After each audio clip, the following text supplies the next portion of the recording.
दर्शकबिन स्वागत छ।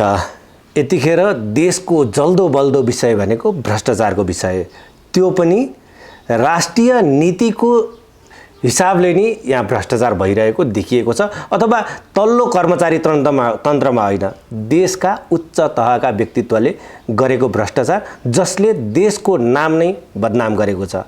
नेपाली नागरिक ती पनि अनागरिक बनाएर, भुटानी शरणार्थी बनाएर अमेरिका पठाएको प्रकरणले यतिखेर विश्व जगतलाई आकर्षित गरेको छ। त्यसमाथि पनि अमेरिकाको विशेष चासो भइसकेपछि नेपालमा यो भ्रष्टाचारको विषय तातिएको भनेर समाचारहरू पनि आइरहेका छन्।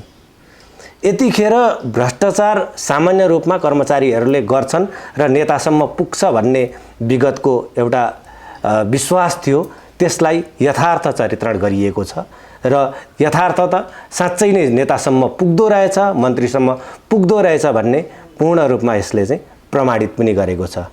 विगतमा मन्त्री भएका व्यक्तिहरू यतिखेर अदालतको न्यायाधीश अगाडि उभिनु परेको अवस्थाले गर्दा पनि साँच्चै नै नेपालमा भ्रष्टाचार कुन हदसम्म छ भन्ने कुरो हामीले देख्न सक्छौँ र बुझ्न सक्छौँ। विगतमा नेतासम्म पुग्छ भाग भन्ने कुराहरू यो मिथ्या मात्र होइन रहेछ, सत्य नै रहेछ। अझ भन्ने हो भने साँच्चै नै कुनै एउटा नारीले एउटा पुरुषलाई सफल बनाउने कि असफल बनाउने नारीमा भर पर्छ भनेर भन्थे, कहानी थियो बुढापाकाले भन्ने, त्यो पनि यहाँ चरितार्थ देखिन्छ। किनभने नारीकै कारणले गर्दाखेरि भ्रष्ट भएको हो कि अथवा भाउजूहरूकै कारणले गर्दा दाइहरू फँसेका हुन् कि भन्ने सम्मका कुराहरू आउन थालेको छ र भाउजूहरू निकै चर्चित बनेका छन् र छोराहरू पनि त्यत्तिकै चर्चित बनेका छन्। यसै प्रसङ्गमा आज हामी कुराकानी गर्नेछौँ। भुटानी शरणार्थी बनाएर नेपाली नागरिकलाई अनागरिक बनाएर अमेरिका पठाएको विषयमा केन्द्रित रहेर कुराकानी गर्नेछौँ। भ्रष्टाचार कहिले समाप्त हुन्छ देशमा, यसै विषयमा कुराकानी गर्नेछौँ। र कुराकानी गर्नका लागि आज हामीसँग यस्तो व्यक्तित्व हुनुहुन्छ जसले यो राजनीति प्रति लामो समयदेखि आस्था राख्दै आए तापनि नेपाली काङ्ग्रेसको राजनीतिक चटक्कै छोडेर र त्यो नीतिलाई छोड्न नसकेर बिपी काङ्ग्रेसमा जानुभएको विषयमा कुराकानी गर्नेछौँ। स्वागत छ यहाँलाई। धन्यवाद। जस्तो भुटानी शरणार्थी बनाएर नेपाली नागरिकलाई अमेरिका लगियो, त्यो पनि तपाईँको नजिकको मित्र भन्दा पनि भयो। आर्जु राणा देउवा र मन्जु खाँड जोडिएको विषय एकदमै, यतिखेर मन्जु खाँड त फरार हुनुहुन्छ र अस्ट्रेलिया पुगिसक्नु भएको भन्ने विषय छ। हुन त आर्जु भाउजू पनि बाहिर हिँडिसक्नु भएको भन्ने कुरा थियो, तर यहीँ छु भनेर जानकारी गराइसक्नु भएको छ उहाँले। त उहाँहरूसँग तपाईँको सम्बन्ध कस्तो थियो नेपाली काङ्ग्रेसमा रहँदा? यहीँबाट सुरु गरौँ। यो मेरो सम्बन्ध कस्तो थियो भन्ने कुरा मलाई महत्त्वपूर्ण छ जस्तो लाग्दैन।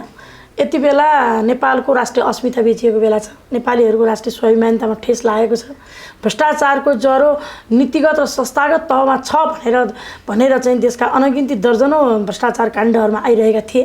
तर देशभित्रका राष्ट्रिय ढुकुटीलाई संस्थागत र नीतिगत तरिकाले लुटेका छन् भन्ने कुरा त छरपष्ट नै थियो। तर एउटा नेपाली राष्ट्रियतालाई एउटा चिनारी नै बदलेर अन्तर्राष्ट्रिय स्तरमा, त्यो पनि अमेरिका जस्तो महाशक्ति राष्ट्र र युएनदेखि लिएर संसारभरि नेपालीको चाहिँ शिर झुक्ने गरी देशको अस्मिता बेच्छन् भन्ने तहसम्म चाहिँ हामीलाई पनि लागेको थिएन। र आज जुन तरिकाले एउटा तपाईँको म्यान पावर कम्पनीहरू छन्, ती म्यान पावर कम्पनीहरूले व्यवसाय गर्छन्, त्यहाँ त राज्यले निगरानी गरेर आफ्ना देशका नागरिकहरू राज्यले चाहिँ नि रोजगारी दिन नसक्दा, विदेश हुनुपर्दा अन्य देशमा गएर त्यहाँ चाहिँ नि कति त्यहाँ ठगिएका छन्, फर्केर आउँदा लास आएका छन्, कति जिउँदै आउँदाखेरि घरबार बिग्रिएको छ। वास्तवमा भन्यो भने एउटा प्रकृति, एउटा घर, एउटा बार परिवार छोडेर जाँदाखेरि समाजको सामाजिक संरचनाहरू बिग्रिरहेको छ। देशमा रोजगार नहुँदाखेरि जवान उमेरमा कुनै महिलाले घर छोडेर जानुपर्ने, कुनै पुरुषले घर छोडेर जानुपर्ने, एउटा व्यक्तिसँग पारिवारिक कति ठुलो जिम्मेवारी हुन्छ। एउटा पुरुषप्रति उसको छोराछोरी, श्रीमती, उसका चाहिँ नि बा आमा सबैको आश्रित हुन्छ। एउटा महिलाप्रति घर चलाउनु हुन्छ। तर आज घर चलाउनुको लागि आर्थिक आयोजना त विदेश हिँड्नु परेको छ, त्यो त राष्ट्रले व्यवस्थापन गर्न सकेन भनेर यो निर्लज्ज र भ्रष्ट देशका नागरिक भएपछि बालबच्चा पाल्न एउटा मान्छे भएर जन्मेको कर्तव्य पुरा गर्न विदेश गएका छन् भने त्यसलाई त राज्यले निगरानी गर्नु पर्थ्यो। अन्य देशको चाहिँ नि कूटनैतिक सम्बन्ध स्थापित गरेर आफ्ना नागरिकको बारेमा चाहिँ सुझबुझ राखेर तिनलाई सहुलियत कसरी दिन सक्छ राज्यले अहिले भन्नुपर्दामा नेपाली जनताको मत लिएर नेपाली जनताको मतले नेपाली जनतालाई सुखी र समृद्ध बनाउन राष्ट्रलाई उत्थान गर्न प्रत्येक नागरिकको जीवनस्तर उकास्न भनेर अभिभावकीय भूमिकामा नेपाली जनताको मतले सत्तासीन भएका त्यो पनि राष्ट्रको प्रधानमन्त्री भइसकेका राष्ट्रको चाहिँ नि पटक पटक चाहिँ नि इतिहासका युगान्तकारी परिवर्तनको नेतृत्व गरेको नेपाली काङ्ग्रेस जस्तो पार्टीको सभापति भएको व्यक्ति जो प्रधानमन्त्री हुनुहुन्थ्यो अहिले पनि साझेदारमा यो पछाडिको चाहिँ नि रोल क्रममा चाहिँ नि लाइनमा लागेर बसेको त्यस्तो व्यक्तिको श्रीमती मुसिनु होइन डाक्टर आर्जु देउवा मुसिनु गृहमन्त्री त हिरासतमै हुनुहुन्छ देशको गृह प्रशासनको गृह सचिवले सेटिङमा काम गर्नु तपाईँको अहिले पनि गृहमन्त्रीको पत्नी जो सङ्घीय सांसद हुनुहुन्छ उहाँ फरार रहनु त्यति मात्रै हो र अहिले त आइरहेको छ प्रहरीले चाहिँ अनुसन्धानबाट चाहिँ हाम्रो आज बिहान पनि मैले मिडियामा सुनिरहेको थिएँ पैसा ल्याउँदाखेरि अवैध पैसा ल्याउँदा त अब त केही त चेकहरू त बहुत कसैले प्रेसर गरेर बहुत कम हो हिजो एकजना मैले मोरङको सांसदको त्यहाँको निर्वाचित सांसदको एउटा इन्टरभ्यू सुनेको थिएँ मोरङ जिल्लाबाट मात्रै त्यो पत्थरी त्यो ठाउँ एरियाबाट मात्रै 1000 भन्दा बढी मान्छे शरणार्थीको नाममा पैसा लुटेको छ अरे 800 भनेको छ नि त्यो होइन मोरङबाट मात्रै चाहिँ 1000 भन्दा बढी छ त्यो त झापा छ देशभरि छ अब ती पैसाहरू उनीहरूले चेकबाट लिएका छैन उनीहरूलाई थाहा छ त्यो कुनै दिन प्रमाण लाग्छ त्यो बहुत कम लिएको ठाउँमा प्रहरीले फेला पारेको क्यास ल्याएको छ क्यास लिएर आउँदाखेरि पनि तपाईँको प्राइभेट गाडीमा चाहिँ चेक हुन्छ भनेर स्वयं गृह मन्त्रालयकै गाडीमा सेतो प्लेट भएको गाडीमा चाहिँ धोक्रोभरि पैसा लिएर आएको छ भनेपछि चेक नबुझ्ने पैसा क्यासमा ल्याउँदा त्यो पैसा तपाईँको सरकारी गाडीमा लिएर आउने भनेपछि त्यो पैसा घरभित्र आएको छ त्यो पैसा चाहिँ यहाँ ब्याङ्कमा राखेका छन् र उनीहरूले त इन्टरनेसनल्ली चाहिँ हुन्डी अनेक कुराहरू छ नि गर्ने त चल्केल गिरो त्यो गिरो मार्फत बाहिर पैसा पठाएको छ अनि खुला आकाशमा उभिएर अनि छोराको कसम खाएर मेरो चाहिँ नि छानबिन गर्नुहोस् मेरो त केही पनि छैन मैले त घरबाट माइतीबाट चाहिँ नि दाइजोमा ल्याएको भन्ने कुरा गर्नु म यसमा खेद प्रस्ताव गर्छु आज एउटा देशमा तराईमा आज दाइजोको कारणले दिन दहाडे महिलाहरू जलेर मर्नु परेको छ आज पेट्रोल खनाएर मर्नु त्यो दाइजो भन्दा पनि अडियो प्रकरण नै छ नि दादा आउँदैछु भने उहाँले कसलाई धम्की दिएर बोल्नुभएको एउटा त मेरो सम्पत्ति चाहिँ दाइजो लिएर आएको जग्गामा मैले घर बनाएँ भन्दै हुनुहुन्छ आज पनि नेपाली राजनीतिमा थाहा छ उहाँको आमा चाहिँ राजदूत हुँदाखेरि नेपाली काङ्ग्रेसको सरकारबाट बाहिरिँदा पनि सबै देशका राजदूत फिर्ता हुँदा पनि एकजना मान्छे मात्रै फिर्ता भएन जो राप्रपाबाट प्रतिनिधित्व गरेको थियो शेरबहादुर देउवाको सासू हुनुहुन्थ्यो प्रतिभा राणा जो पुरा समय अझै समय थपेर राजदूत भएर बस्नुभयो जापानमा नेपाली काङ्ग्रेसको पावर राप्रपाकी सासूको लागि प्रयोग गर्नुभयो शेरबहादुर देउवाले अहिले पनि उनका सालाहरू सेटिङमा नाम आएको आइछ अहिले चाहिँ नि आर्जु राणा मसँग त बन्दुक पनि छ त्यो के भनेर थाहा छ ब्ल्याकमेलिङ गरेको मलाई कोही पक्रिन आयो भने मेरो श्रीमानलाई पक्रिन आउँदा प्रतिगमनको बेलामा पक्रिन आउँदाखेरि म चाहिँ नि पेस्टोल थियो भनेर उहाँले चाहिँ एउटा मनगणन्ते कहानी गर्दै हुनुहुन्थ्यो नि त्यो भनेको कुनै प्रहरी प्रशासन मलाई आयो भने आर्जु राणा छ दुईटा पिस्तोल बोकेको छ भनेर मानसिक रूपमा उहाँले कसैलाई थ्रेट गर्नुभएको नम्बर 1 कुरा दोस्रो कुरा उहाँले चाहिँ दाइजोको कुरा गर्नुभयो नि त्यो दाइजो प्रथालाई अन्त गर्नुपर्ने मान्छे म माइतीबाट दाइजो ल्याए जसको श्रीमान छैटौँचोटि मुलुकमा प्रधानमन्त्री छ जो देशको सारा ढुकुटीहरू ओडा तहदेखि केन्द्र तहसम्म टिकट बेच्ने नीतिगत रूपमा भ्रष्टाचार गर्ने जसको जुङ्गाको रेखी नबसेको छोरा जयवीर सिंह चाहिँ नि तपाईँको अर्थ मन्त्रालयमा सेटिङ गरेर एउटै सनिटरी प्याडमा अर्बौँ खाएको कुरा आयो एउटा घटना पो आयो त नआएका घटना त अनगिन्ती छन् भने सेटिङ अनगिन्ती त्यो व्यक्ति दाइजोको कुरा गर्छ अनि छोराको कसम खान्छ कसम खाने होइन आफूलाई एरेस्ट दिने त्यत्रो महारमा हुनुहुन्छ भने त्यत्रो चाहिँ नेपाली काङ्ग्रेस मेरो पनि 35 वर्ष लगानी छ म त आज पनि त्यो पार्टीमा भएका तमाम साथीहरू जो चाहिँ नि आज पनि लोकतन्त्र र विधिका शासनका लागि लडिरहनु भएको छ विधि र लोकतान्त्रिक शासन बिपीले हिजो अधुरा सपनाहरूलाई चाहिँ पुरा गर्नुपर्छ भनेर आज पनि पार्टीभित्र आन्तरिक लडाइँ लडेर पार्टी छोड्न नसकेर बसिरहनु भएको साथीहरू हुन्छ ती साथीहरूको पनि राजनीति बाँचुन् र ती साथीहरूको राज्य राष्ट्रप्रतिका इमान्दारिता जो छ उहाँहरूको देश बचाउनुपर्छ भ्रष्टाचारीहरूलाई कारवाही गर्नुपर्छ भन्ने जुन हुटुटी छ त्यो साथीहरूको ती साथीहरूको राजनीति बचाउको लागि पनि त्यत्रो उहाँ चाहिँ क्लिन हुनुहुन्छ भने आग्रह गर्न चाहन्छु म आर्जु देउवालाई घरमा प्रहरी बोलाएर किन बन्दुक उठाउनु पर्छ सडकका गाडी चढेर प्रहरीमा जानुहोस् हिरासतमा बस्नुहोस् पुलिस प्रशासनलाई कुनै प्रभाव नपारोस् म च्यालेन्ज गर्छु मेरो सम्पूर्ण खोजियोस् भनेर चाहिँ नि उहाँले चाहिँ नि अनुसन्धान गर्न दिनु पर्यो किन बोलिरहनु भएको छ यहाँ तालमेल भइरहेको छ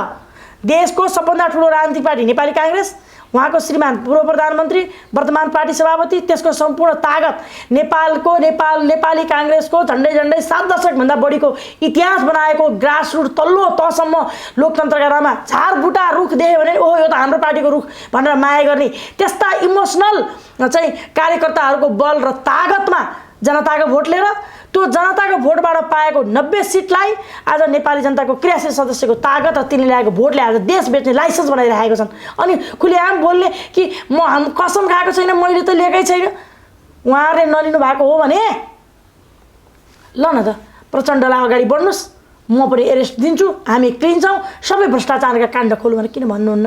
नेपाली काङ्ग्रेसको 46 साल पूर्व र 46 साल पश्चातका काण्डहरू खोल्नुपर्छ भन्दा हिजो मात्रै संसदमा 5 वर्षभन्दा पुराना कुनै पनि भ्रष्टाचारका काण्डलाई नखोल्ने भनेर उहाँहरूको अहिले चाहिँ तपाईँको कोएलिसन गभर्मेन्टको बहुमत पुग्ने भनेर पास गरेको होइन? खबरदार, अहिले त तपाईँहरूको बहुमत पुग्यो, पास गर्नु होला। फेरि नेपाली जनता जागेपछि तपाईँहरू जनताकै मतले हिजो राणालाई जनताको मतले विस्थापित गरेको हो, राजालाई विस्थापित गरेको हो र त्यही जनमतले तपाईँहरू आज सत्तामा आएको। फेरि त्यही जनमत जाग्दैछ, हामी त्यही जनमत जगाउँदैछौँ।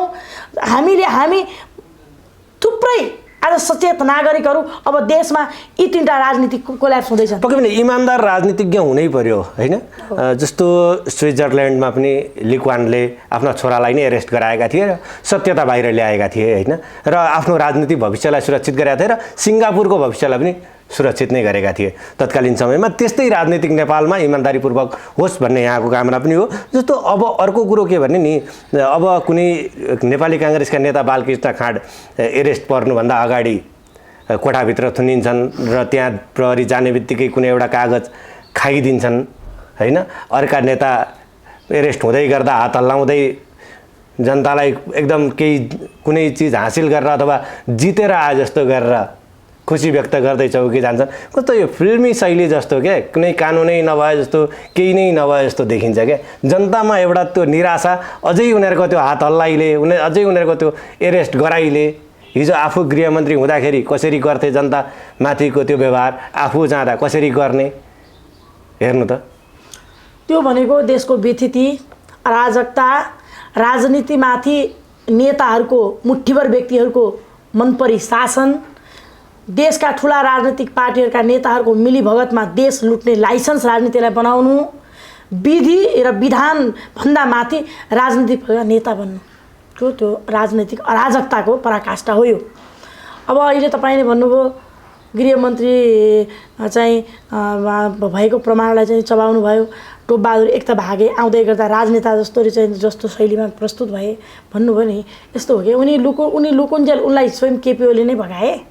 त्यसपछि आउँदै गर्दा त्यहाँ बाक्लै चाहिँ नि 3जना भएका विपरीत ध्रुवहरू जस्ता चाहिँ नेताहरूको बाक्लो उपस्थिति थियो। त्यो बाक्लो उपस्थितिमा सहमति के थियो भने अब नयाँ पुस्ता आइसक्यो, धेरै जनता जागिसक्यो, अब हाम्रा भ्रष्टाचारका काण्ड खुल्ने भए, अब एकले अर्कालाई बचाउन लाग्ने कि एकले अर्को फाइल खोलेर जाने भनेर आग्रह पनि गर्ने, धम्की पनि दिने गरी चाहिँ नि एउटा सहमति बनिसकेको छ। हेर्नुहोस्, अब त्यो सहमतिमा भ्रष्टाचार यो तपाईँको भुटानी शरणार्थी प्रकरणलाई अगाडि लिएर आएर एकदम जनतालाई चाहिँ नि एकदम अब केही हुँदैछ अरे देशमा त अनगिन्ती भ्रष्टाचारका काण्डहरू खुल्ने भए भनेर जनताहरू आशातीत छन्।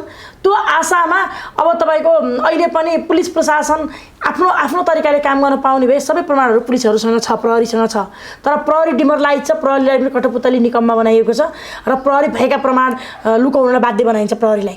तर तपाईँले त्यसो भन्दै गर्दा नि रवि लामिछानेले त सबै मेरै कारणले गरेको हो, मेरै कारणले गर्दा यी फाइलहरू खुलेका हुन् भनिरहेका छन्। त्यहाँ पनि म आउँदैछु होइन। अब ती प्रमाणहरूलाई चाहिँ प्रहरी कहाँबाट अहिले हिरासतमा लिएका व्यक्तिहरूलाई सुनिरहेको छ, प्रमाण कमजोर बन्ने प्रयासहरू भइरहेको छ अरे।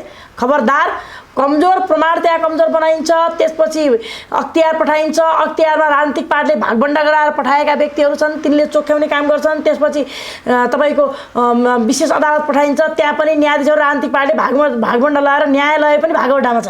अनि त्यहाँ पनि त्यहाँ चोख्याइन्छ, त्यहाँ निक्लिने बेला कार्यकर्ताहरू लगाएर चाहिँ नि क्विन्टलका माला लगाइन्छ र बाहिर नाराबाजी गरेर राजनीति अतिग्रह र पूर्वाग्रह भनेर बोल्न लाइन्छ भन्ने कुरा अलरेडी सबैलाई थाहा छ।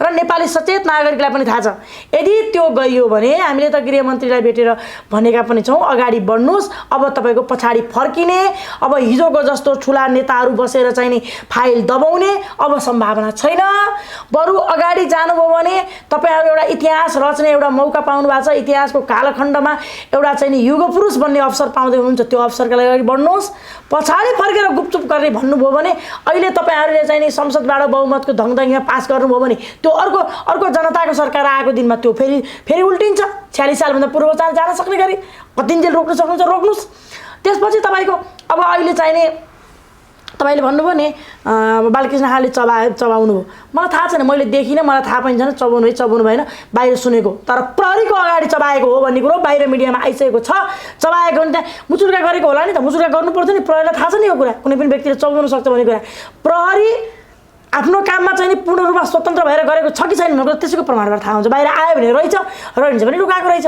अब भन्नुभयो अब रवि लामिछाने मैले हाम्रो कारणले मात्रै लिनुभयो भन्नुभयो होइन अब त्यसमा चाहिँ कस्तो भने उहाँले त्यो विषयमा उठाइरहेको हुनाले हामीले मात्रै गरे हो भन्न उहाँलाई सजिलो लाग्छ र कसैले पनि मैले होइन अरूले पनि गरेको थियो भन्न कसैलाई पनि राम्रो लाग्दैन त्यो राजनीति भनेको चिजै त्यस्तै हो बुझ्नुभएन आफूले मात्रै जसले नपाए त आफ्नै पार्टी अगाडि जान्छ भन्ने लाग्ने हो तर कुरा चाहिँ के हो भने नेपालको राजनीतिमा लामो समयदेखि राजनीतिमा भएको विकृति र विसङ्गतिको विरुद्धमा हरेक पार्टीका जेन्युन मान्छेहरूले कुरा उठाएका छन् कि नेपाली काङ्ग्रेसमा मैले नेपाली काङ्ग्रेसको बिपी छोडेपछि मात्रै भ्रष्टाचारको विरुद्धमा कुरा उठायो र नेपाली काङ्ग्रेसभित्र रहँदै पनि हामीले सामाजिक आन्दोलन गरेका थियौँ हामीले कुरा उठाएका थियौँ देशमा तपाईँको चाहिने नेपाली काङ्ग्रेसभित्र काठमाडौँमा बालेन शाहको जित हर्क साङपाङको जित त्यसपछि गएर तपाईँको कैलालीमा गोपाल हमालको जित लगायतको चाहिँ स्वतन्त्रहरू आइसके पछाडि स्वतन्त्रको एउटा माहौल बन्यो यो स्वतन्त्र माहौल बनाउनको लागि एउटा चाहिँ जुन टिमले नेपालको बौद्धिक व्यक्तित्वहरू अहिले पनि एउटा ठुलो बौद्धिक जसले आर्टिकल लेख्न सक्छन् जसले चाहिँ नि मिडियामा आएर बोल्छन् तीहरूले निकममा चाहिँ नि सरकारका बारेमा बोलेका थिए ठामको ठाम अहिलेका भ्रष्टहरूलाई रोक्नुहोस् भनेका थिए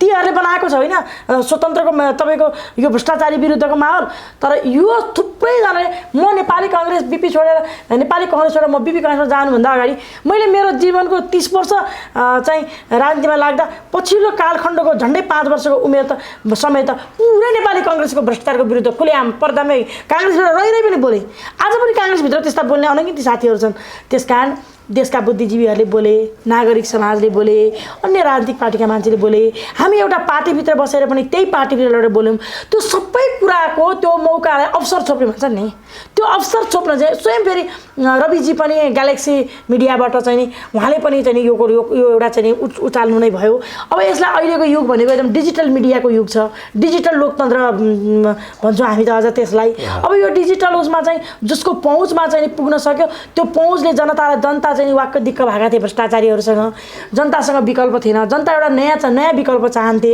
नयाँ विकल्प चाहने क्रममा एउटा जल्दो बल्दो एउटा युवालाई हेरौँ न त भनेर दिएको उहाँ पनि अब अग्नि परीक्षामा पस्नु भएको छ अब अहिले तपाईँको संसदका हरेक इस्युमा जनताले हेरिरहेका छन् उहाँहरूको त्यो हरेक इस्युमा उहाँहरू कसरी उत्रिनुहुन्छ उहाँको लागि दिनगन्ती अब राम्रो गरे बोले अनुसार गरे अवसरमा परिणत हुन्छ बोले अनुसार नगरे सत्ता साझेदारीमा काहीँ न काहीँ चुक्नुभयो भने अग्नि परीक्षा पतनको मार्ग बन्छ त्यसैले अब यो भ्रष्टाचारका काण्डमा उहाँहरू कति खरसमा उभिनुहुन्छ 21 सिट चाहिँ जित्नु भएको छ सदन कसरी चल्छ सदनमा स्वतन्त्र उम्मेदवारहरू जितेर गएका साथीहरू बोलिरहनु भएको छ त्यसकारण उहाँले एउटा राजनीतिक भाषा बोल्नुभयो होला त्यसलाई पनि मेरो आपत्ति छैन तर स्वतन्त्रको माहौल त देशभरि आएको भनेपछि यो सत्ता साझेदारी भन्ने यता मिलेन यो पार्टीले यसो गर्यो हामी यता गयौँ भनेर भन्ने यो त बेकारको कुरा रहेछ बस यो भ्रष्टाचार कहाँबाट गर्न सकिन्छ तिनै पार्टी मिल्दा रहेछन् हैन त होइन अब देशको राजनीतिमा त के देखियो भने अब नेपाली काङ्ग्रेस सरकार आयो भ्रष्टाचार गरे त्यति बेला पनि तपाईँको चाहिँ नि भागभण्डा जो सरकारमा छ त्यसले भ्रष्टाचार नीतिगत गर्ने अनि अरू पार्टीलाई भागभण्डा दिने फेरि अर्को सरकारमा जान्छ उसले भ्रष्टाचार गर्ने उसको आफू अलि धेरै खाने उसलाई अलिक कम दिने जो सरकारमा छ जसले भ्रष्टाचार धेरै खाने प्रतिपक्ष दिने त्यही भएर नेपालको भ्रष्टाचार काण्डहरू चाहिँ गुपचुप भएको त हामीलाई हिजोदेखि थाहा थियो भुटानी शरणार्थी काण्डमा त अझ अमेरिकाकै तपाईँको सुरक्षा थ्रेट भएपछि अमेरिकाकै दबावमा आयो अरे भन्ने कुरा पनि छ अब अमेरिकाकै दबावमा आएको हो र यहाँ तपाईँको चाहिँ नि ठुला नेताहरूको बाक्लो उपस्थितिले एउटा सहमति बनिसक्यो भन्ने मलाई शङ्का लागेको छ त्यो सहमति बनेको हो भने बालकृष्ण खाँडमै गएर टुङ्गिन्छ, बालकृष्ण खाँडलाई पनि क्लिन चिट दिलाइन्छ। अनि त्यसपछि तपाईँको देख्नु भएन 33 किलो सुनकाण्डमा भरियालाई जेल हालेर ठुला माछा उम्के नि, त्यस्तै यहाँ पनि तपाईँका ती केशव दुलालहरू लगायतका चाहिँ विभिन्न व्यक्तिहरू छन्। अब यो सम्भव छ होला त, किनभने यसमा त अब युएन पनि लगभग जोडिएको छ यसमा होइन। युएन जोडिएको भएर अमेरिकासम्म पुगिसकेपछि FBI CIA को विशेष चासो भएको विषय भएकोले गर्दाखेरि यो विषय नेपालमा उठ्नै पर्यो, नभए अन्तर्राष्ट्रिय अदालतमा जाने कन्डिसन देखिसकेपछि नेपालमा नउठाए नेपालकै बदनाम अन्तर्राष्ट्रिय स्तरमा हुने भइसकेपछि नेपालमा उठान गर्नुपर्ने बाध्यात्मक परिस्थिति आएर उठान गरिएको विषय हो भनेर भनिन्छ नि त। यो विषय त होइन त्यस्तो, अब त्यो कुरा त्यही आइरहेछ र त्यो हुने भन्ने हामीलाई पनि लागिरहेछ होइन। अब यसरी अन्तर्राष्ट्रिय दबावमा यो उठाइएको हो भने खतरा के छ भने नि, जसलाई जेल हाल्न पर्ने हो त्यो नै सत्तामा छ, त्यो नै पावरमा छ, जसलाई समातेर ल्याउनु पर्ने हो त्यो नै सबभन्दा ठुलो दलको छ, जसलाई लिएर आउनु पर्ने हो त्यो नै प्रतिपक्ष दलमा छ। केपी ओलीदेखि राधिका साक्यसम्मको नाम जोडिएको छ, उहाँका पिएदेखि लिएर सुरक्षाका तपाईँको सल्लाहकार चाहिँ थुनामा परिसके। उहाँ फिल्म हेर्ने, तपाईँको कुन फिल्म हेर्ने, भुटानी शरणार्थी प्रकरणको क्यान्टोनमेन्टको फिल्म नि हामी हेर्ने हो भन्नुहुन्छ। अब यहाँ धमिजा काण्डको फिल्म देखाउँछन् कि ओम्नीको देखाउँछन् कि यतिको देखाउँछन् कि एनसेल काण्डको देखाउँछन् कि काण्डै काण्ड छ यहाँ भनेपछि कुन फिल्म हेर्ने भनेर उसले थर्काउने खेल भइसक्दा के लाग्छ भने सहमति भइसक्यो। बालकृष्ण खाँडदेखि लिएर टोपबहादुर राय माझी एकदम राजनेता जस्तो हात हल्लाएर मान्नुहोस् कि संसारमा चाहिँ नि एउटा कीर्तिमान कायम गरेर नेपालको गौरवमय इतिहास रचेर आएको व्यक्ति चाहिँ हात उठाएर गएको छ पसेका छन् नि। यसको मतलब उनलाई फरार गराइयो, सेटिङमा सब मिल्यो, जहाँ भयो। अब धेरै नै विरोध आयो, 2 दिन चाहिँ त्यहाँ बस्दै निकालिहाल्छौँ। अनि त्यसपछि 200 कुन्टेलको चाहिँ 100 कुन्टेलको माला बोकाएर निकालिदिने, त्यही होला। गर्नुभयो भने नि केही छैन। अहिले तपाईँहरू सत्तामा हुने अनौठो केही छैन, सत्तामा हुने र सत्तामा नहुनेहरू मिली भगतमा हुन्छ। 3 दर्जन 4 दर्जन 5 6 दर्जन लगभग 6 दर्जन जति भ्रष्टाचारका काण्डहरू बचाउनु छ। तर नेपाली जनता थाहा छ, नेपाली जनताले यही मुद्दामा टेकेर हिजो तपाईँहरू जुन शक्ति र तागतले आज जुन ठाउँमा आइपुग्नु भएको छ त्यही जनताको अझै शक्तिलाई लिएर हामी जान्छौँ सडकमा। तर अब सडकमा जनता जागिसकेका छन् क्या भ्रष्टाचार विरुद्धका नारा लिएर। अब कसैलाई पनि बाबुआमा भए पनि नछोड, मेरै बाबुआमा भए पनि नछोड, कसैलाई पनि छोड्न पाउँदैन। भाउजू होस्, छोरा होस्, दाइ होस्, जोसुकै होस्, कसैलाई पनि छोड्न पाइँदैन। र जनता त सडकमा आइसक्यो। जुन लेभलको सचेत जनता छन् त्यो सचेत जनताबाट अरू जागरुक नभएको अहिले डेन्जर के हो भने तपाईँको यो पार्टीगत उसले नेपाली काङ्ग्रेससँग लाखौँ लाखका क्रियाशील कार्यकर्ता छ, नेकपा एमालेसँग लाखौँ लाख सङ्गठित कार्यकर्ता छ। अब त्यो पार्टीको कार्यकर्तालाई कस्तो बाध्यता बनाएर चाहिँ नि कस्तो माहौलमा राखिएको हुन्छ भने कति क्षणसम्म त अब यो पार्टीको आफ्नो पार्टीको बदनाम हुने भयो, यत्रो वर्ष यो पार्टीमा राजनीति गर्यो, यिनीहरूले गर्दा काम मुख देखाउने बनायो। एउटा छटपट्टि छ, राष्ट्र डुबायो है कसरी बचाउने हुटुटी पनि छ होइन। यो बिचमा नागरिक आन्दोलनले राजनीतिको तीव्र ध्रुवीकरण हुनुपर्छ। अब तीव्र ध्रुवीकरण हुन्छ भन्ने पनि मलाई लाग्छ। अब यो 3टा पार्टी त कोल्याप्सै हुन्छ, नेपाली काङ्ग्रेस, नेकपा एमाले र माओवादी सिद्धियो। त्यहाँभित्र भएका राम्रा मान्छेहरू, हरेक पार्टीका राम्रा मान्छेहरू, देशभन्दा माथि कुनै पार्टी छैन, जनताभन्दा माथि कुनै पार्टीको कार्यकर्ता छैन। मेरो देश, मेरो पार्टी, मेरो देशको जनता, मेरो देशको कार्यकर्ता। पार्टीको जुन कार्यकर्ता नजिक देख्ने चलन छ नि, अब कार्यकर्तालाई 2 नम्बरमा, जनतालाई 1 नम्बरमा देख्न पर्यो के राजनीतिक पार्टीहरूले हो। त्यसरी हरेक राजनीतिक पार्टीमा भएका देश बनाउनुपर्छ भने हुटुटी भएका त्यहाँको चाहिँ नि तपाईँको बत्सालाले निषेध गरेको निषेधको राजनीतिबाट योग्यता क्षमताको परीक्षण दिन नपाएका त्यस्ता हरेक राजनीतिक पार्टीका युवाहरू, त्यहाँका चाहिँ नि अनुभवी राजनीतिक व्यक्तिहरू, क्लिन चिट जीवनमा लिएर बसेका व्यक्तिहरू पनि निस्किनु पर्यो। हरेक चाहिँ तपाईँको पुलिस प्रशासन, कर्मचारी तन्त्र, न्यायालय, संवैधानिक क्षेत्र, तपाईँको चाहिँ नि निजी क्षेत्र, आज निजी क्षेत्रका व्यक्तिहरू फटाफट चाहिँ व्यवसाय नचलेर आत्महत्या गर्नुपर्ने अवस्था आइरहेको छ होइन। त्यो त कसरी सम्भव छ र? राजनीतिक नियुक्ति पनि तपाईँहरू राजनीतिज्ञकै होइन, चाहे अदालतमा होस्, चाहे के अरे प्रहरी प्रशासनको उच्च तहमा होस्, चाहे अख्तियार दुरुपयोगमा होस्, चाहे कुनै पनि ठाउँमा होइन, तपाईँहरू नै नियुक्त गर्नुहुन्छ, राजनीतिक दलकै भागभण्डामा पर्छन्। अनि देश स्वच्छ अथवा भ्रष्टाचार रहित कसरी हुन सक्ला? मैले कहाँ तिनै नेताहरू राखेर तिनै प्रचण्ड, केपी ओली र तपाईँको चाहिँ नि शेरबहादुर देउवाबाट त कहाँ आश गरेको छ। यसले अब क्रान्तिको रूप लिन्छ। सबै देश बनाउने हुटुटी भएका, देश बिगारे, यिनीबाट देश चल्दैन भन्ने लागेका, नेतृत्व गरेका व्यक्तिहरू सबै क्षेत्रबाट निक्लिनु पर्यो। यसले एउटा नागरिक आन्दोलनको आँधीबेरी तुफान ल्याउनुपर्छ। यिनीहरू यसै छोड्नेवाला छैनन्। राजा छिटो हटाउन जति सजिलो भयो नि यिनलाई हटाउन गाह्रो छ। राजासँग कार्यकर्ता थिएनन्, यिनी पार्टीसँग कार्यकर्ता छ, राजासँग जनता मात्रै थिए, जनता जता पनि फर्किन सक्छन्, सजिलो छ, कार्यकर्ता भएका व्यक्तिहरूको धेरै लामो लगानी छ। त्यही भएर राजालाई साइजमा लगाउनुभन्दा पार्टीमा भएका मान्छेलाई साइजमा लगाउनु गाह्रो छ यिनीहरूको भ्रष्टाचारलाई नङ्ग्याउनलाई। त्यही भएर सचेत जनता, हामी जस्ता 30 वर्ष पुगेका 35 वर्ष पुगेका मान्छे निक्ल्यौँ। हेर्नुहोस् न अब काङ्ग्रेसबाट कति मान्छे अब जनताले नयाँ राजनीति खोज्न छोडिसक्यो के? माओवादीबाट निस्किनुहोस्, म आउँदैछु, तपाईँ प्रश्न गरेपछि पुरा गर्न दिनुहोस् होइन। ती मान्छेहरू निस्किन्छन्, देशले एउटा आन्दोलनको रूपरेखा तयार गर्दैछ, अब यो एउटा क्रान्ति हुन्छ।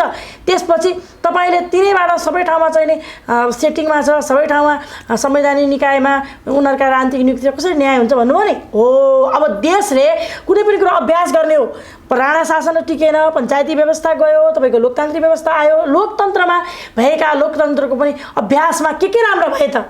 लोकतन्त्र संसारको सर्वोत्तम व्यवस्था हो, तर नेपालको लोकतन्त्रलाई, गणतन्त्रलाई के र कसरी चाहिँ नि अभाव सिद्ध गरे, कसरी चाहिँ नि आज चाहिँ नि राष्ट्रलाई कमजोर र जनतालाई दरिद्र बनाउने गरी परिणत भयो नेपालको लोकतन्त्र भनेपछि त्रुटि कहाँ छ के? समग्र चाहिँ नि शरीरको एउटा अङ्गमा चाहिँ घाउ लागेको छ भने पुरै अङ्गै सिध्याइदिने, अब मरिज भने बिखानी त होइन त, त्यो अङ्ग काट्ने हो नि। त लोकतन्त्रलाई, नेपालको लोकतन्त्रलाई कमजोर केले बनायो त्यसको चाहिँ नि पहिचान गरेर अब जस्तो हामी अहिले म भइरहेको छु प्रदेश खारेज गर्नुपर्छ। म तपाईँको प्रश्न म आउँदै थिएँ, म आइहालेँ, म थोरै जोडेँ, म हजुरलाई अलिकति सजिलो, मैले तपाईँलाई अलिकति सजिलो हुने गरी जोड दिएँ।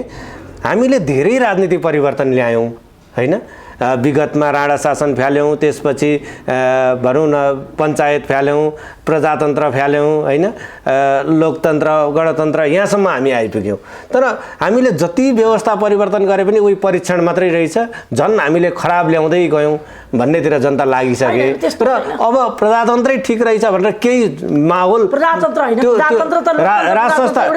संस्था सहितको प्रजातन्त्रै ठिक रहेछ विगतको भनेर केही माहौल त्यतातिर लागेको छ क्या अहिले? अहिले वास्तवमा भन्नु भने नेपालको राजतन्त्रको बारेमा पनि हिजो चाहिँ यिनै नेपाली जनताले फालेको राजतन्त्रको पक्षमा पनि यसो पनि भएन उसो पनि भएन, त्यो चाहिँ हुन्छ कि भनेर नेपाली जनता छटपटिनु, नेपाली जनता हुटुटुनु स्वाभाविक होइन। राजाको पनि इच्छा होला, हिजो 5 वर्षमा बेला राजा भएको, राज संस्थाको बहिर्गमन पछाडि राजाको चाहिँ नि तपाईँको सिङ्गो परिवारको विभत्स हत्या पछाडि फेरि राजा भएको, प्रतिगमन त्यति बेला चाहिँ आफ्नै हातमा शासन सत्ता लिनुभएको, अब विधिवत तरिकाले बहिर्गमन गरेर पठाएको, फेरि पनि सत्ताको हुटुटी होला राजालाई पनि होइन। देशको अहिले यति बेला वर्तमान राजालाई थपक्कै ल्याएर नेपाली जनताले राखिदिनु पनि समस्याको समाधान मैले देखाएको छैन, बुझ्नुभयो? त्यसकारण पहिला सुरु त नेपाली जनताले यी दलहरूले गरेको बदमासी, त लोकतन्त्र सर्वोत्तम व्यवस्था हो, तर लोकतन्त्रलाई कहाँ घाउ लाग्यो, कहाँ रोग लाग्यो त्यसको पहिचान गर्नु जरुरी छ। होइन अब यो कसरी राम्रो व्यवस्था भन्ने, किनभने एउटाले अर्कालाई कसरी तपाईँ होइन भन्नुहुन्छ? अमेरिकालाई तपाईँ नराम्रो भन्नुहुन्छ, त्यहाँ लोकतन्त्र छ। भारतलाई तपाईँ नराम्रो भन्नुहुन्छ, त्यहाँ लोकतन्त्र छ। तर राज संस्थाको कुरा हुन्छ, ब्रिटिस चाहिँ लोकतन्त्रको जननी देश हो, त्यहाँ राज संस्था छ, तर त्यहाँको राज संस्था कति मर्यादामा बसेको थियो, अनुशासन मर्यादामा बस्नु पर्यो नि त। त्यसकारण लोकतन्त्र भएका देशमा पनि जनता सुखी र राष्ट्र सर्वोत्तम चाहिँ विकसित भएको छ। राज संस्था भएको देशमा पनि, लोकतन्त्र भएको देशमा पनि छ भनेपछि व्यवस्था आफै नै होइन, व्यवस्था खराब होइन रहेछ। त्यो देशमा राजनीति गर्ने ठाउँमा कस्ता व्यक्तिहरू पुगे, तिनले देशको संविधानलाई कसरी परिपालन गरे, संविधानमा कस्ता कुराहरू ल्याए, एक कुराले गर्छ नि त। त्यही त व्यवस्था खराब होइन रहेछ, न विगतको खराब रहेछ न अहिलेको खराब रहेछ, तर नेता खराब रहेछन् जसले चाहिँ यो व्यवस्थालाई खराब बनायो। त्यही रहेछ हैन। अभ्यास र प्र्याक्टिसले के गर्ने हो भने जे खराब छ त्यसको चाहिँ नि विकल्प खोज्ने हो। आज नेपालको व्यवस्थामा तपाईँको प्रदेश खारेज हुनुपर्छ, समानुपातिक खारेज हुनुपर्छ भनिरहेको छु नि। नेपालको ब्युरोक्रेसीलाई बलियो बनाउनु पर्दछ, संवैधानिक आफ्नो 3वटा राज्यका अङ्गहरू छ नि, त्यो 3वटा अङ्गलाई बलियो बनाउनुपर्छ। यसको लागि देशमा तपाईँको पढे लेखेका मान्छेहरू चाहिँ दास, नपढे लेखेका मान्छेहरूले चाहिँ शासन, एउटा धेरै एलिमेन्टहरू हुन्छ, एउटा एलिमेन्ट त्यो पनि हो नेपालमा। हिजो बेलुकासम्म तपाईँको भ्रष्टाचार गरेर होस् कि 2 नम्बरी गरेर होस् कि काला व्यापारी बिचौलिया माफिया गरेको होस्, त्यसले ब्रिफकेस लगेर पैसा बुझाउँछ, भोलिपल्ट टिकट लिन्छ, पछिपल्ट सांसद हुन्छ, निकोसीपल्ट मन्त्री हुन्छ, संस्थागत नीतिगत भ्रष्टाचार गर्छ, अनि आफूलाई पनि कुम्ल्याउँछ, पैसा विदेश पनि आउँछ, नेतालाई पनि दिन्छ। पैसाको सर्कल त नेपाली जनताको समृद्धिको लागि होइन, तपाईँको मुठ्ठीभर आज नेपालमा तपाईँहरूले त राई पनि सुनिरहनु भएको छ, थाहा पाइरहनु मिडियाकर्मी तपाईँहरू, देशको ब्याङ्कलाई के को लागि स्थापित हो कुनै पनि देशमा भन्नुहोस् त? त्यो देशको अर्थव्यवस्थाको समुन्नतिको लागि नेपाली जनताले ब्याङ्कबाट चाहिँ आफ्नो अर्थव्यवस्थालाई अगाडि बढ्न होइन। ब्याङ्कको चाहिँ 70% चाहिँ मुठीभर चाहिँ 100जना लगभग व्यक्तिले चलाएका छन्, 30% चाहिँ नागरिकले चलाउन पाएको छैन, नेपाली नागरिक। आज तपाईँ हेर्नुहोस् कृषि क्षेत्र हेर्नुहोस् लथालिङ्ग छ, पर्यटन क्षेत्र हेर्नुहोस् लाग्ने छ, निजी क्षेत्रका व्यक्तिहरू आज चाहिँ नि धमाधम चाहिँ आत्महत्या गर्नुपर्ने अवस्थामा आएको छन्, डिप्रेसनमा गइरहेको अवस्था छ। नेपाली जनताको स्वास्थ्य शिक्षा खानेपानीको अवस्था भन्ने हो हेर्नुहोस् कस्तो छ। एउटा व्यक्तिलाई रोग लाग्यो भने तपाईँको अलिकति ठुलो अस्पतालमा लानु पऱ्यो भने घरबारै सिद्धिने हो कि भन्ने अवस्था छ। हस्पिटलमा पुगेका व्यक्तिहरू औषधि उपचार गरेका छन्, मान्छे मरिसक्यो लास निकाल्न नपाएर अर्को व्यक्ति उपचार गरेर ठिक भएको घर जान लाग्दा यो समस्याको समाधान खोज्ने त बेकारको कुरा भयो होइन। तर समस्या यस्तो भइसक्यो कि अब हामीले एउटा नर्मल मान्छेले पनि सोच्दाखेरि भ्रष्टाचार नगरिकन यो देशमा केही नहुने रहेछ भनेर सोच्नुपर्ने स्थिति आयो क्या। यो प्रश्नमा म सहमति छैन। अब केही पनि गरेर नहुने रहेछ भन्ने लाग्ने हो नि त। सबैले नेपाली जति जम्मैजना एकै ठाउँमा भेला हौँ आत्महत्या गरौँ भने भइहाल्यो नि। हरेक कुराको व्यवस्था छ, हरेक कुराको विकल्प छ नि। एउटा विकल्प चाहिँ नि अभाव सिद्ध भएपछि सबैले अर्को विकल्प लिएर आउँछ नि। आज आइरहेको छैन बजारमा तपाईँको चाहिँ यही 3टा दलले गर्छन् भन्नाले त यिनले गरेनन्, अरू कोही देखेको छैन तपाईँहरूले। नेपाली जनताले परीक्षण गर्छन् नि। नेपाली जनताका तपाईँहरू मिडियामा हुनुहुन्छ, तपाईँहरू सही सत्य कुरा मिडियामा पठाउनुहोस् न। त्यही त दुईटाले गरेनन् भनेर तेस्रो दल आयो, तेस्रो पनि उस्तै हो नि त। अब चौथो तेस्रो नेकपा माओवादी आएन त। नेकपा माओवादी आयो त नेकपा माओवादी त एउटा तपाईँको व्यक्ति हत्या गरेर आएको थियो, डर धम्की त्रासबाट आएको थियो। नेकपा माओवादी यो हालत हुन्छ भने त पहिले थाहा थियो, धम्की त डरले दिएको नेपाली जनताले थियो। तर लोकतान्त्रिक बाटोमा ऊ गएको थियो। अब उसले आफूलाई सुधार गर्यो, आफ्नै क्यान्टोनमेन्टको फाइन पनि खोल्न तयार भयो। त्यही त जनताको मायाबाट त राष्ट्रिय स्वतन्त्र पार्टी आयो त, जनताको मायाबाट आयो त अर्को नयाँ पार्टी। राष्ट्रिय स्वतन्त्र पार्टी नै 20-21 सिट ल्याएको न हो। बहुमत शासन गर्नको लागि त बहुमत ल्याउन सक्नु पऱ्यो। बहुमत ल्याउनको लागि यो 4 वर्ष उसको लागि अग्नि परीक्षा छ। अनि त्यसपछि अब 3टा दलले हाम्रो विकल्प छैन भन्ठानेका थिए, जसले गठबन्धन गरे उसैले राज्य सत्ता कब्जा गर्छ भन्ठानेका थिए। 6 महिना अगाडि राष्ट्रिय स्वतन्त्र पार्टी आयो। अब राष्ट्रिय स्वतन्त्र पार्टीले 84मा सबै मेरो भनी लागेको छ भने 84लाई तयारी गरेर देश र जनताले चाहेको चाहिँ अग्नि परीक्षामा पास हुन सक्नु पर्यो। उसका काउन्टरमा पनि राज्यले चाहिँ राज्यमा अरू पनि पार्टी एउटा सत्य के हो भने देशको राजनीतिमा तीव्र ध्रुवीकरण भइसकेको छ। भएका यी 3टा पार्टीहरू यो देशमा अब अभाव सिद्ध भए नेपाली जनताले पत्याउँदैनन्। त्यहाँ भएका राम्रा चाहिँ नि राजनीतिज्ञहरू बाहिर निस्केर यिनले स्वतन्त्र नागरिक आन्दोलनलाई साथ दिनुपर्छ। स्वतन्त्र नागरिक आन्दोलनले चाहिँ देशको सबै कुराको परीक्षण गरेको अनुभव 21औं शताब्दीको राष्ट्रिय अन्तर्राष्ट्रिय परिस्थिति बुझेका व्यक्तिहरूलाई समयको आधी बेरी तुफानलाई स्थापित गर्नेछ। तर त्यसका लागि मिडियाहरूले चौथो अङ्ग जब राष्ट्रका 3टा अङ्गहरू चाहिँ सेटिङमा चढेर देश लथालिङ्ग भइराख्दा राष्ट्रको चौथो अङ्ग पनि मानेको मिडियाले नेपाली जनतालाई र सत्य कुरा जनजनमा पुर्याउनु पर्यो। पक्कै पनि म एउटा आम नागरिक होइन, जस्तो इमान्दार भएर यो देशमा मैले बाँच्न पाउनुपर्छ भन्ने मेरो चाहना हो भने ल बाँच्न सक्छौ भनेर तथास्तु गर्ने कोही छ, कहीँ छ, केही छ? भगवान बनेर ब्रह्मा विष्णु उसले यसरी तथास्तु गरेर उलटपलट गर्ने हो र भने तपाईँको प्रश्नसँगै म सहमत छैन।